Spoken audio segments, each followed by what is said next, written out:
All right, now what if your insomnia isn't random, but a blinking red light from your nervous system? Today's guest went from nightly panic attacks and sleeping pills to helping thousands reclaim their rest. So if you wake up at 3 a.m. with racing thoughts, then this one is for you. Welcome to the Life Lounge podcast. This is your front row seat to everything happening inside Life Network. I'm your host, Carrie Johnson, and each week we bring you top voices, transformational brands, and insider updates you won't want to miss.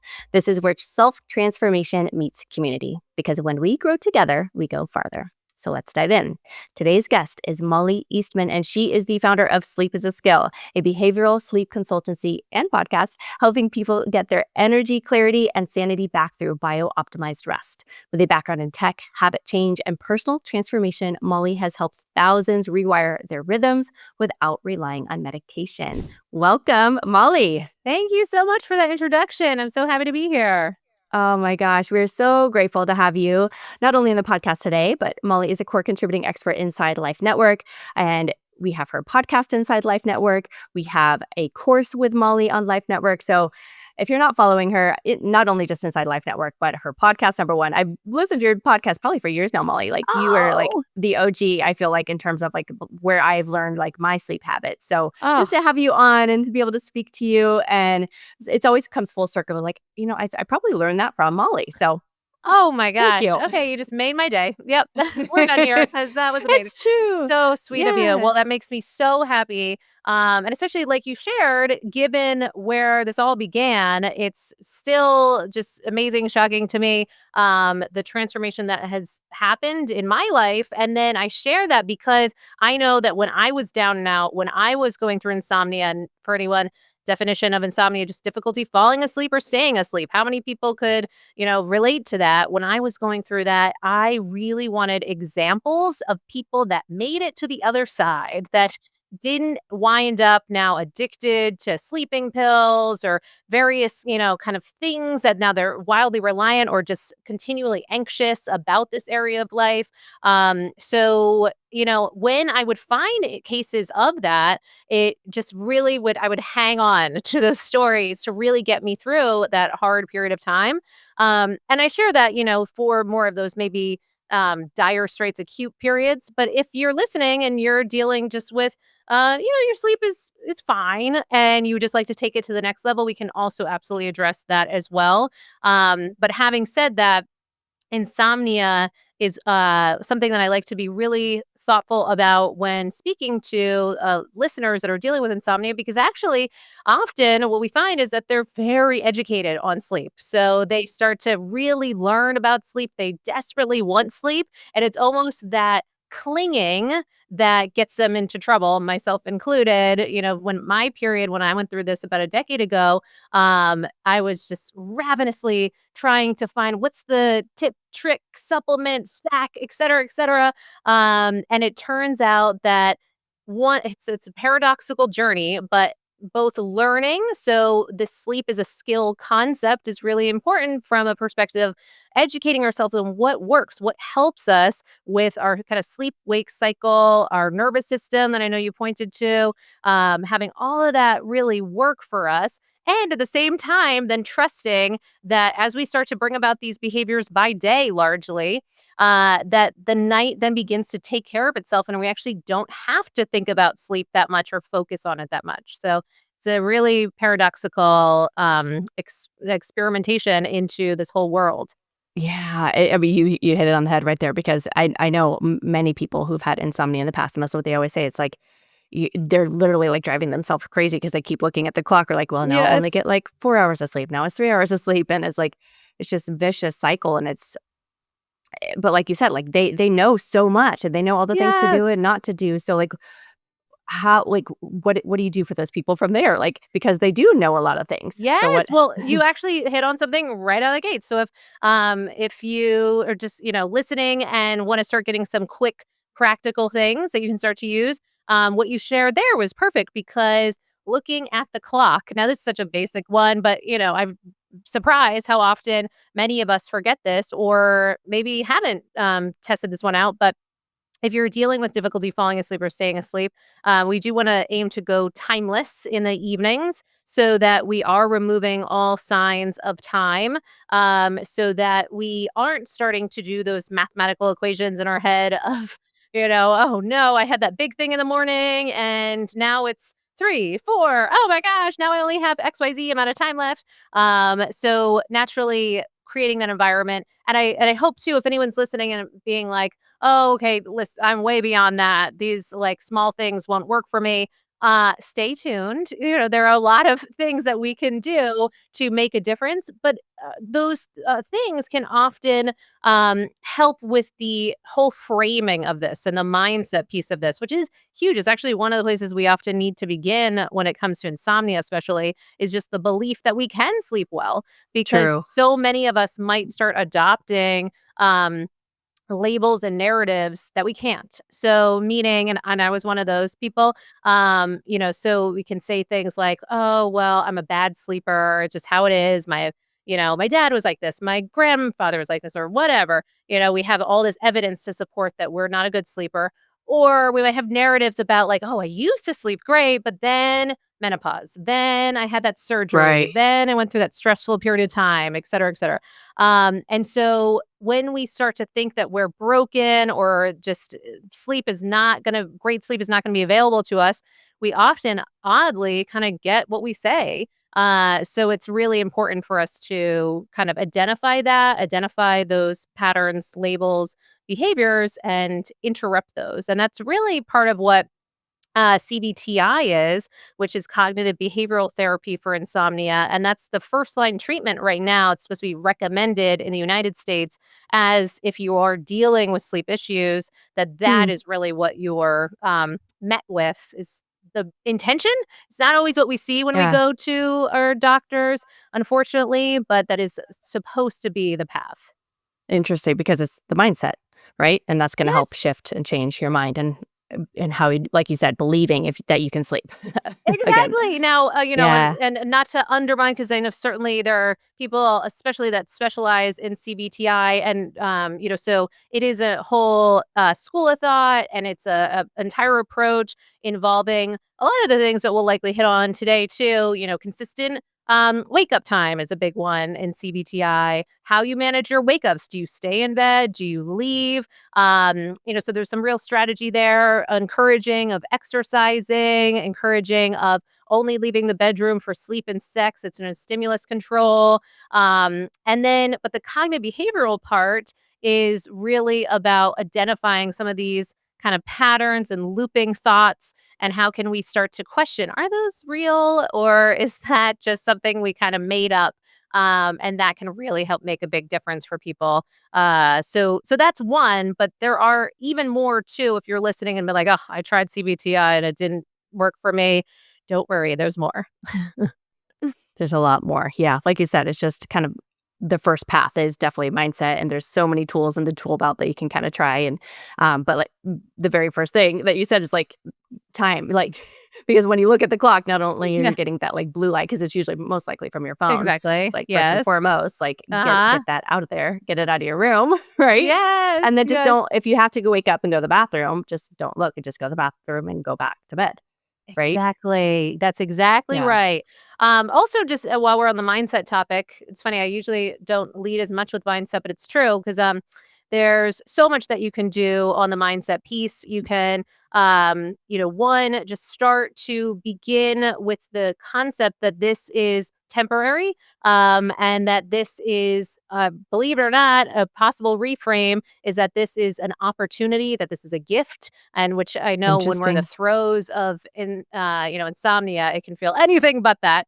But one Yeah. of the things that Oh we often gosh. find, yeah, right, is that when our sleep isn't working, typically something in our life isn't working. It's very much a barometer of the workability Mhm. of our lives. So when that's That's a the good point. case, right, like now sometimes that can be a lot of it psychological in nature. So it could be something that we're dealing with our romantic relationships, our finances. It can be, family, health, Kids. well-being, etc.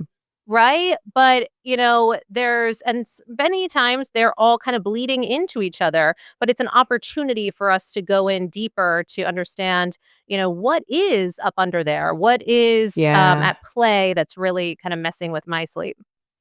That's such a good point. Like, I always think of any type of issue that whether it's just a sickness or, an injury, like, it's just your body talking to you and we need to listen. And then sleep and lack of sleep is very much a barometer of other things that might be Yes. deeper underneath the hood that we might need to unpack and in many different ways, like whether that's journaling or, seeing a counselor or just kind of like working through certain issues. Because like you said, all of it could be just kind of bubbling up to the top and it's creating a big issue. Creating a big issue. Exactly. Yes. Yes. There's so much at play there.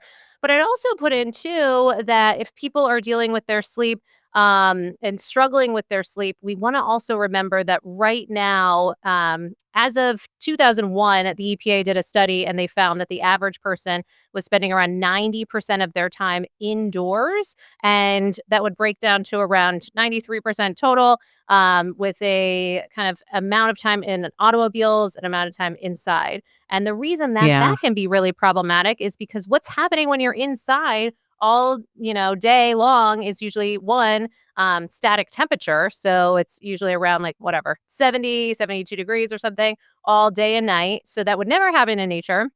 And that's a really important cue known as a Zeitgeber or time giver for the body. And so when we're devoid of that, that can just make it harder for us to have those clear two hormones pulsing that are really important for sleep. So our morning cortisol pulse and our evening melatonin pulse. And part of those are influenced by the dynamic nature of our body temperature. And if they are not getting some of those signals, as to what time it is and what to be doing when for trillions of clocks that are virtually every cell and organ in our body, then they're kind of going rogue. And that can be Yeah. really problematic. You're creating a circadian chaos in your body. Totally. And so that's just It's a the good way to look temperature at it. piece. Right. But the Mhm. other piece is that light dark. And I know you've done some wonderful work with different thought leaders around just the Yeah. massive importance around your light dark environment.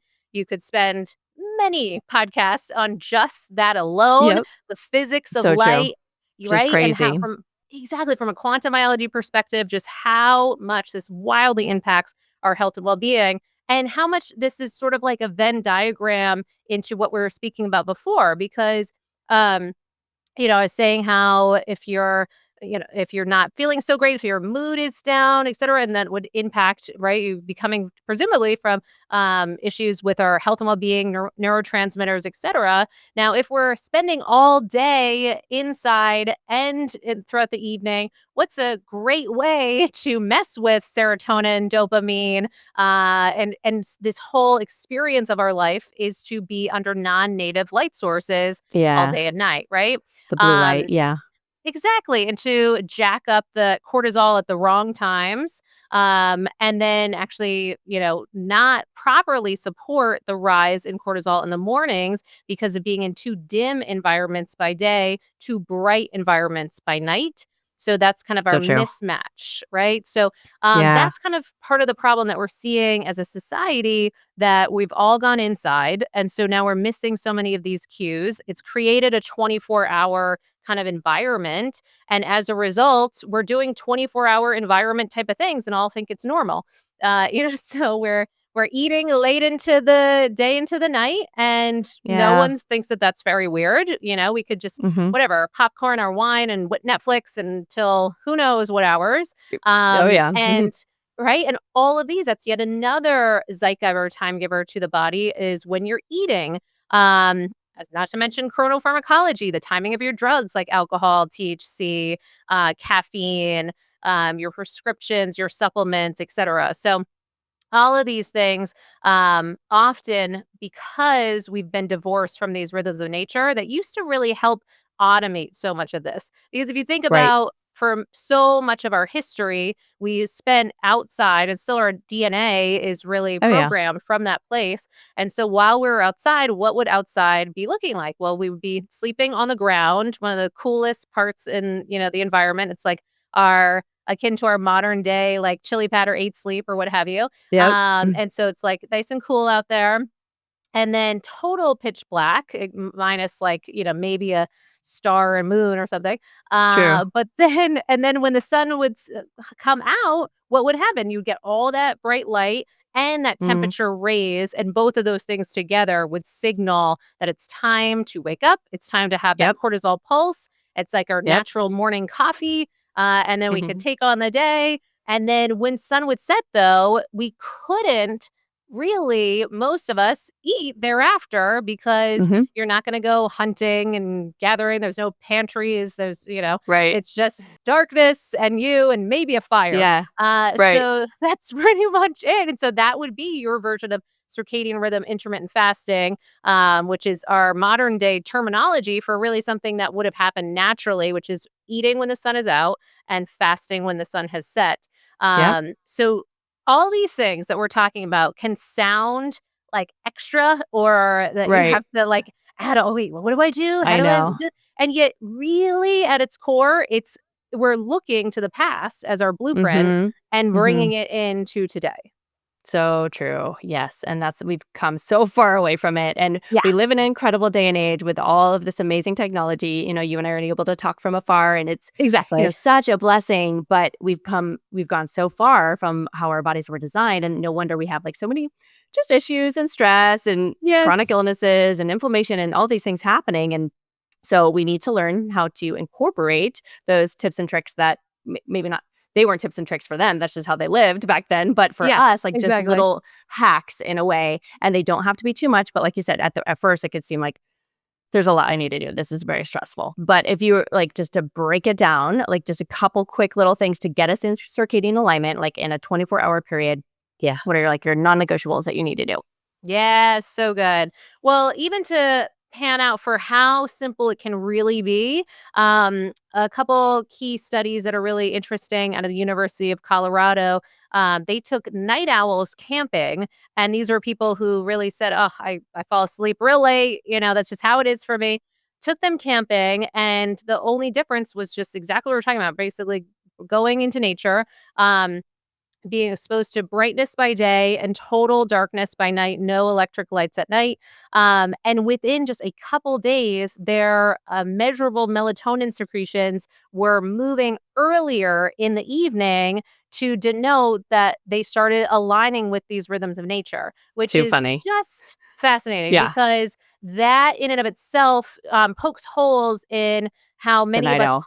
the night owl, exactly, the bear, the this, it's n Right. whatever it is, and I totally get it, because and there's absolutely seasons of life, and there's differences, and throughout our course of our life, for sure, we're gonna be relating to our sleep differently, and I think that just the missing component has been how much our environment is impacting our results and how we think we are, quote, unquote, like a Right. fixed state, and that there's actually a lot of dynamic nature, right? So even just panning out that simplicity, and that's a frame that you could come from to know that Yeah. it's absolutely possible to shake things up, even if you've always thought of yourself as a particular way. But what are Good. some Love that. really simple, yeah, things that we can do? So one, there's two anchor habits that we have everyone do that we work with. And so one, we kind of touched on some of them, that light dark. So we want to ensure that everyone is getting that morning sunlight, and absolutely refer to Matt Maruka's podcast and what have you that you've pointed to, with lots of great information around your light diet, if you will. And so we're getting that morning sunlight to reset that circadian clock, but we're also dipping throughout the rest of the day too, because sometimes that's forgotten, as well as getting sunrise, UVA light, and UVB. If this feels like foreign language, you can get the app, the My Circadian app, to help kind of break this down, and also geotag you where you are, so you can start to understand that exactly what time those things are happening in your environment and why they matter. So there's a whole rabbit hole there. So you're aiming to get that by day. And then when the sun is setting in your environment, you're switching over to lights in your space that are fire like in nature. So red hues, orange hues, incandescent light bulbs, Himalayan salt lamps, just it's a vibe. It's a whole vibe that It you're is a going vibe. for, right? Yeah. And So you're doing it's nice and cozy, like, I love it now. Like, I can't when I go to places where the lights are super bright, and I was like, "What is happening right now?" Like, everything needs to I be dimmed know. or turned down. I feel exactly the same way, and then if you are in those cases, hopefully you have a pair of orange or red, blue, but not Yep. you, but I know you do. But Yes. hopefully I know you are, like, on it.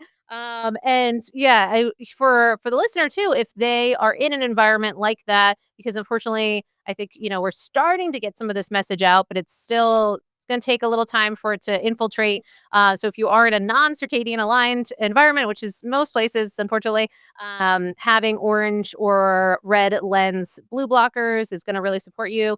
Um, and I know that sometimes it can feel like it takes some inner gumption to pull those out because they can sometimes not always look the coolest, but No. they are getting cooler looking. There's some cooler options, but Yes, it's true. just I will say that it helps with the more educated you are on it. Often, what I find is then it creates this whole cascade where you can connect with people, help support them because they just don't know. And then you share it and it's a whole thing.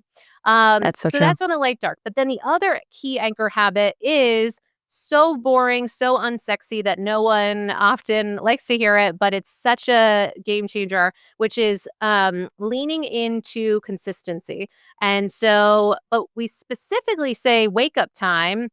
I alluded to some of that with CBTI, cognitive behavioral therapy for insomnia. Mhm. And CBTI has been really staunch for a long time on your wake up times. And especially, and it's not to forget your bedtimes, there's absolutely there, but we just don't want to provide like layer in pressure for people to think that they have to fall asleep at a particular time because Right. lo and behold, that tends to be one of the problems is that when we're dealing with insomnia, it can almost feel like performance anxiety or something because now True. I gotta fall asleep. I said I was gonna It's go for stressful. 10 PM exactly. Now it's 10:20. Oh, Mm, now it's 10:40, and that's that whole time thing. So really what we can do, we can always give our word to waking up at a particular time. So we can do that across the board 7 days a week. So how is that? And people hear that at first glance and they're like, oh yeah, okay, fine. But then the application comes. Then um, one, it means continuing that on the weekends or whenever you are able to still stay and like lay in bed for an extended period of time.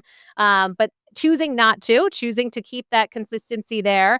Then also, if you have a rough night or you get home really late, it can feel like cruel and unusual punishment to now wake up at your same, wake up time. But that's really what we're asking somewhat. Now, there is a bit of a swing so you could swing it around plus or minus 30 minutes or 30 so, minutes, yeah. maybe sometimes a little bit more if it's really egregious.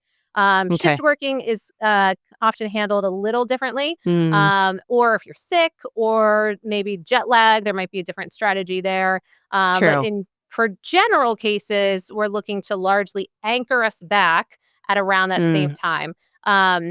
We have a really large database of Oura Ring users, and so we get to see lots of data around how people are managing their sleep. And so commonly we see people say, "Oh yeah, I'm super consistent. Yes, yes, yes." And then we look at their is information, that their yeah, and it's like all over this, or they're consistent for the week, and then the weekends come, true. and I get it because you're trying It's to out the cope. window. Right, exactly. And so, what we say is that in the beginning, often you might really dislike this information, dislike this process when push comes to shove, when now you gotta wake up at whatever time it is, 6 AM, whatever, on a Saturday. But if you just stick with it, it ends up being such a blessing, because then it starts to orient that cortisol pulse that we're chatting about, and Right. happening at around the same time versus moving all around. And then the nice thing about that is that your cortisol pulse is kind of tethered to your melatonin pulse. And so that can help support that your melatonin is pulsing at around the same time in the evening and that you're not having to try so hard. A signature of insomnia is delayed cortisol pulse. So it tends to get Oh, delayed. And that was something I was dealing with too, was yeah. right. Like starting to get stressed in the night and now future tripping about the night ahead. The sun would be setting. I'm like freaking out. So and thankfully I can like be light about it now, but I get it when you're in the midst of it. It's like, maddening. So at its core, it's really just understanding that a couple of these key anchor habits can really be your best friend in this process because it can also play with sleep pressure. And that's a big component of insomnia is being mindful of sleep pressure. So insomnia is when we're dealing with marked insomnia, that would be a time where we might abstain from naps or have very like short naps and early in the day. The reason being is that we're trying to leverage that buildup of sleep pressure or adenosine so that when we do get to our evenings, then that's a time where we can actually feel all that sleep pressure and have the Okay. forcing function. So you have to effort less because it's all Right. kind of working for you, essentially. And True. that's the power of that consistency. Yeah. You've stacked everything in your flavor, and it's just kind of from there, it's just kind of like, okay, here we go. This is what's supposed to happen. Exactly, exactly. And Mm, to add to the stacking in your favor, I think if I could get like out like a billboard or something around how making that point clear that being outside by day helps build our ability to make subcellular melatonin by night. yeah. So one of our most popular podcasts was with Dr. Sachin Panda out of the Salk Institute. And, great, Yeah. fantastic information. If anyone wants to go in deeper, he wrote the circadian code. Hmm. He has his own app. Also, uh, he has 2 apps technically. Wow. So lots of information that you can dive into. But he was one that his lab helped to discover that around an hour is your goal to be outside to be able to create that subcellular melatonin. Now, please don't think it's like a cap. We'd love for you to Right. get more, More but at a minimum. at a minimum, and for most people, Mm, they that's don't do that. Exactly, or if they are outside, it's, like, quick in between house to car, whatever, and then sunglasses, hats, all the things, True. sunscreen, everything, and I understand I did all of this stuff totally.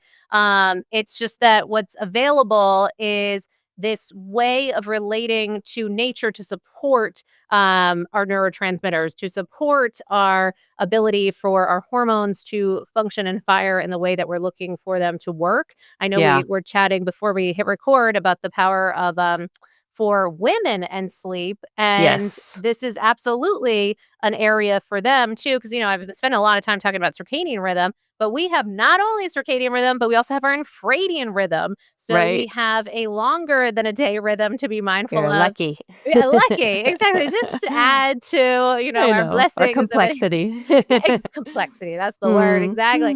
Mm. And so for women, the awareness and workability of our hormones is key, and I think so often we've forgotten the power of the sun and the darkness, and so light and dark to help manage a lot of these. Now, what I also mean by that is that so many people are bleeding into their nights and doing things that are not night aligned if you were outside. So it's still hot in your space. You're eating later. You might Yep. have whatever THC, alcohol, maybe caffeine Yeah. going later into your afternoon and what have you. Maybe you had some naps because you were exhausted. And so now your sleep pressure Mm. is not, it's kind of been dumped It's not out as a little strong. bit.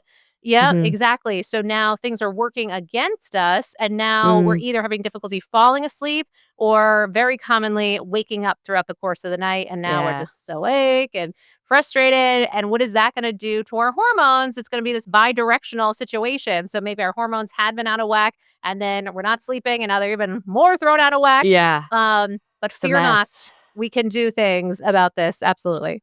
Yeah. It's a hot mess is what I wanna call it. It's like Yes. like it's, yeah, I've said before, like, I'm 45, so I think I'm in perimenopause at this point, and, yeah, like, I'm noticing already, like, some of these symptoms, like, with, Yes. just the temperature too, and, Yeah.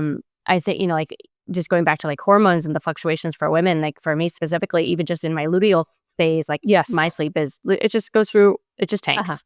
Tanks. Exactly. No, you're so right. And well, number one, you look amazing. I know I already said this before we hit Thanks, Molly. record, but so whatever you're doing, we need to all be following you. And you hit on everything perfectly because one alarm that we're really trying to sound, especially for women, as we kind of navigate our way through these different changes and seasons in our hormones, is making sure that we're not stepping over one of the over 100 sleep wake disorders that are out there, often being undiagnosed or untreated. And for women, post, it's kind of where the group is usually around 40 and over. Hmm. When we're starting to experience those changing in our hormones, we one become one to one with our likelihood that we could be exhibiting or developing signs of sleep apnea, the same Okay. that one to oneness to men, Interesting. because when we're younger, there might be a higher prevalence for men of getting this and having that diagnosis, and yet for us it comes about same amount very often but later in life, Okay. and so but it's also exhibited differently, so it gets missed a ton for women, Hmm. and so sometimes it will have similar symptoms to what we traditionally might think of for sleep apnea, but also what we see a lot is slightly different variety. So what I mean by that is sleep apnea. Some of the common symptoms you probably can envision. Maybe we're certainly often snoring, very common. Now we might have oversized neck for men. And I shouldn't just say men for women as well, but that's kind Right. of our avatar that we might think of. True. And then maybe a little bit of a belly going on. There might be, kind of that drooling, some of those things that just scream, "Oh, this person's probably dealing with sleep apnea," and we might think of that person. But there's also these other people that might be slender, they might be relatively fit, they might be waking up with just headaches in the morning, Yeah. they might be kind of teeth grinding, so Yeah. bruxism, they might just be fatigued and a little moody throughout the course of the day, and I know that's a hard Right. one because it's like, well, it's a lot of reasons for that one, but, Very true. but, so some of these things, but then when you start to see, okay, is this person the one that's always falling asleep in the movie, while you're watching this show or whatever. Right. Some of that tendency that they're really kind of struggling with their sleep, a little inflamed. We might see particular markers too showing up, say, like on your wearables. So high as far as your restlessness scores, if you're on the Oura Ring or some of that movement on other wearables, that might be pronounced because imagine if you're having trouble breathing throughout the course of the night, that would be likely to make anyone kind of squirm around a little bit. And so that movement or sleep fragmentation. And one of the most common things is that I hear all the time, or people say, "Oh, I don't have a sleep disorder. I just have to go pee all the time," while they're throughout the course of the night. But that can be a very common misattribution error.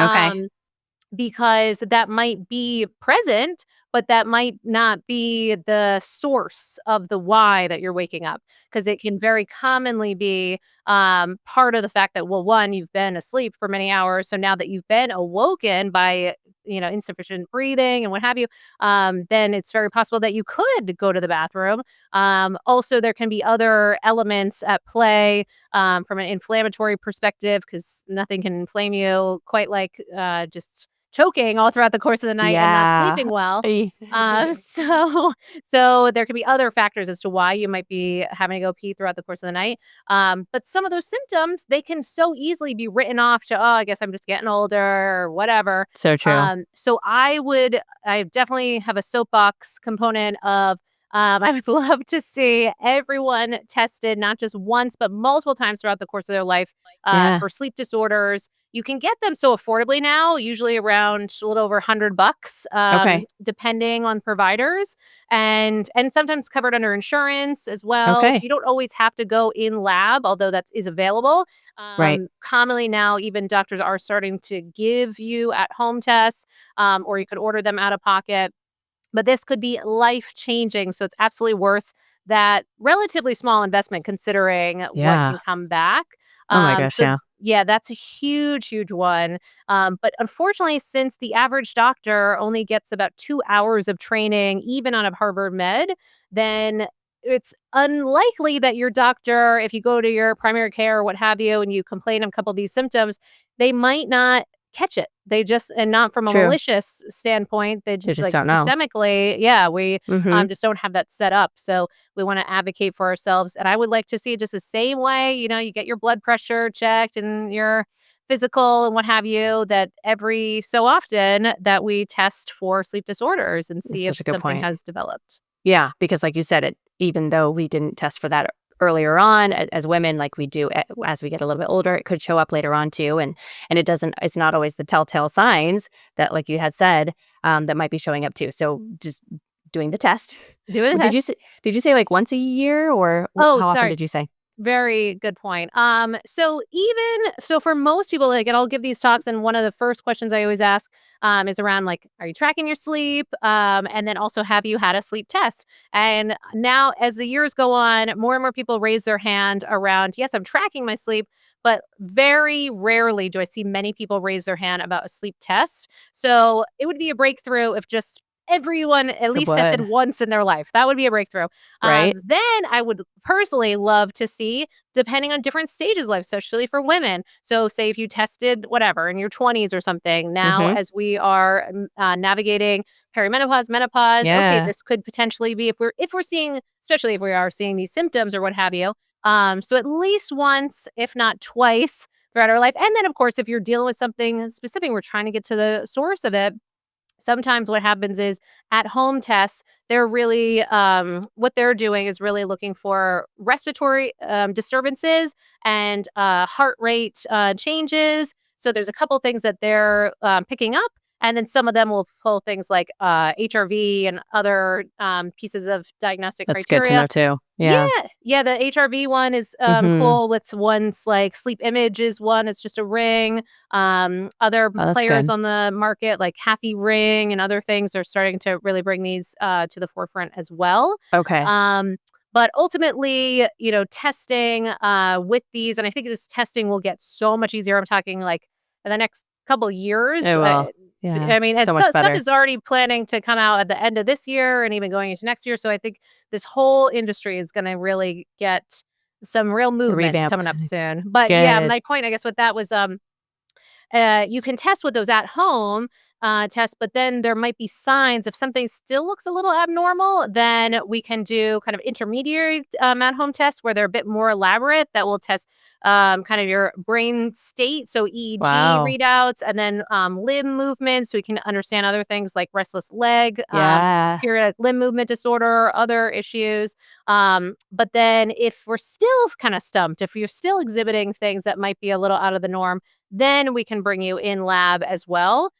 So we've got stages, but often for the average person, what I'm commonly seeing is that with even the at home test can be totally life changing. A game changer. Yeah. Hmm. Oh my gosh, that's such good advice. And I think I had one test in my life, but Yeah, but it was earlier on in my sure. life, probably at least 10 years ago. So I do need to do it again because I am noticing some changes in my sleep patterns just because I'm like into that perimenopause as well. Yeah. And I do track. I have my Aura ring, Yes. and I'm noticing, my HRV is like constantly tanked, and I was like, oh my Yes. goodness, but I should do that. So what was the name of the ring that you could wear to track it without Yeah, having to go into a lab? so totally. Now there's different providers too that can help, support accessing this, and we're actually adding this on too. So this will be coming on later this year. Oh, cool. I know, we're very excited because I mean, for the amount that I'm talking Yeah. about, I'm like, okay, I gotta be providing this as Yes, one you of our do. offerings because I'm just like blah blah blah. But in the meantime, there's really easy sources. So things companies like Lofta is a very popular one.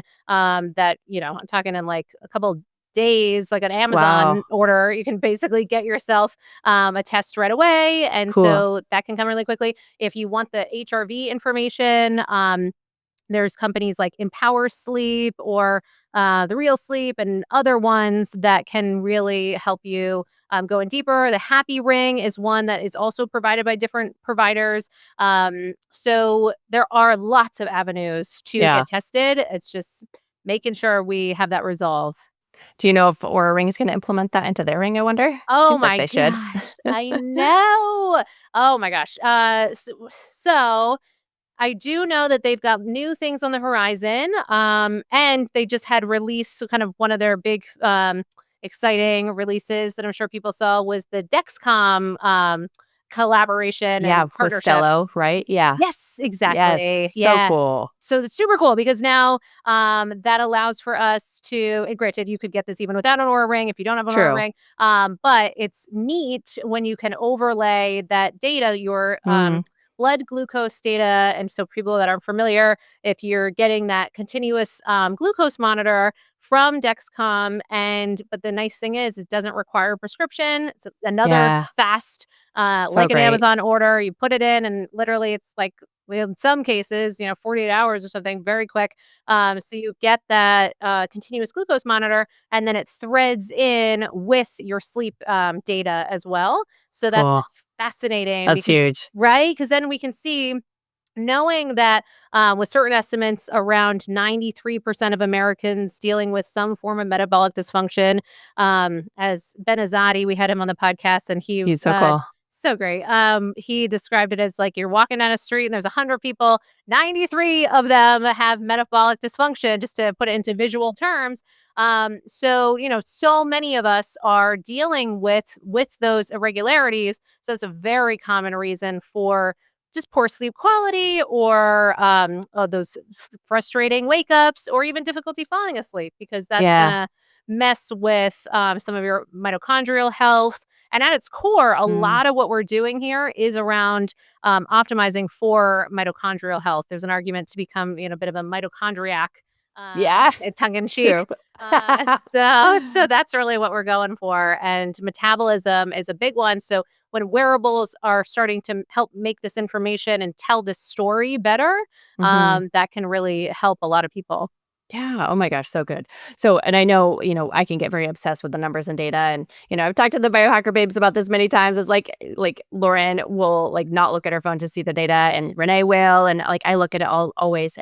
But yes, there's many times I'm like, it's okay. Like you don't need to become like a hypochondriac about the data. It's good to Yes. be informed so we can Yes. make those informed decisions. And like with the CGM, like so like we need to make those informed decisions, and that will help drive direction. But yeah, I could definitely notice how that could become a little bit.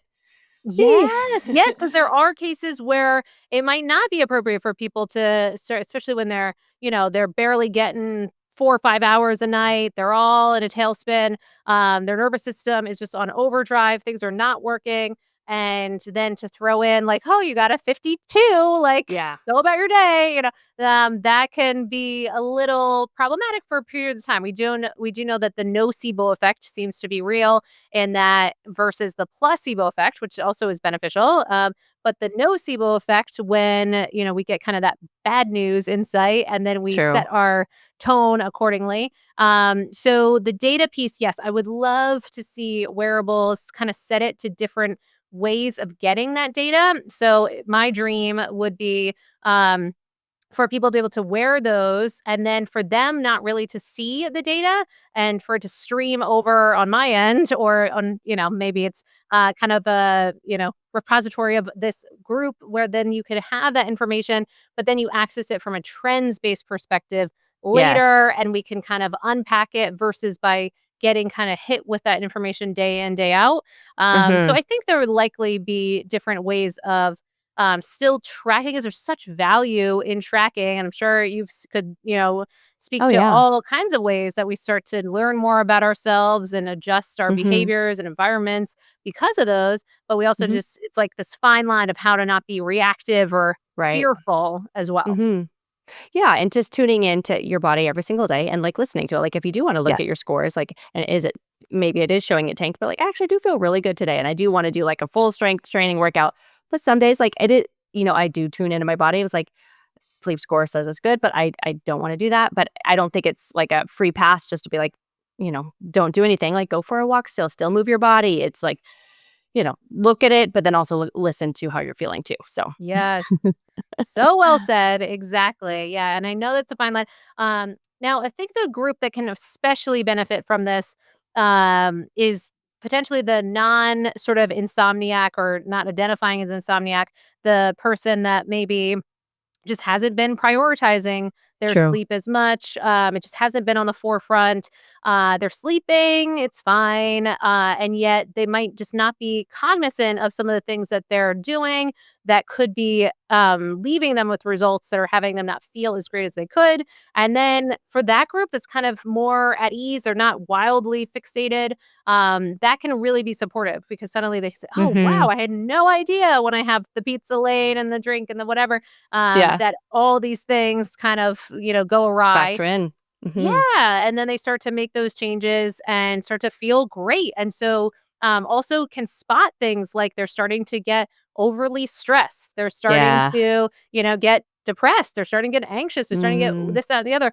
Because you can start to see some of these mental health concerns showing up commonly in that, if we're talking the Aura Ring, like the readiness section, or in different wearables, the compilation of HRV, heart rate, respiratory rate, some of those trends and really help us understand what's happening also from many factors, but also psychologically as well. Yeah. Oh my gosh, so good. Yes, and I thankfully I did not have insomnia, but for me it is just, Yes. really being in tune with my body and like yes, if I do have a glass of wine later, I know that it's going to be tanked. Yes, And exactly. for some people like they do have to quit things cold turkey and it's like because they know it's just not good and that's fine too. For some people it's like I know that it's not gonna be a good day, and that's okay. I'm just gonna, start back again the next day. And then I think actually over time, like the longer that I've just had my ring and just making better decisions, it seems like it's fewer and far between where I'm not having as, making a bad decision or like having a glass of wine or a late meal or something. Exactly, right? Isn't that so interesting? Then just starts to become this way of life. Or, like you Hmm. said, you have kind of informed consent, if you will, of True. when you do make these choices, you can pretty much predict what's going to happen the next day and what have you. So there's awareness. So if some important things are up ahead for you, you can know exactly what kind of levers to pull Hmm. to often get yourself back on track. Or if Yep. you're just, you're on vacation or you want to Yeah. relax, then okay, maybe you Yeah. indulge in those things knowingly. Right, exactly. Oh my gosh. Molly, you were amazing. And I know we're like right at time. So we're gonna have to bring you back I would because I love want to do it. like a Q&A more style and Sure. really dive into some questions and stuff for the members. And I think we're, just scratch the surface. Like you said, there's like so many things that we can go into with sleep. And just for the listener now who, is just hearing about you, where can they follow you and maybe be a part of what you do? Yeah, so we love that. So sleepisaskill.com can act as a great place for people to do a few things.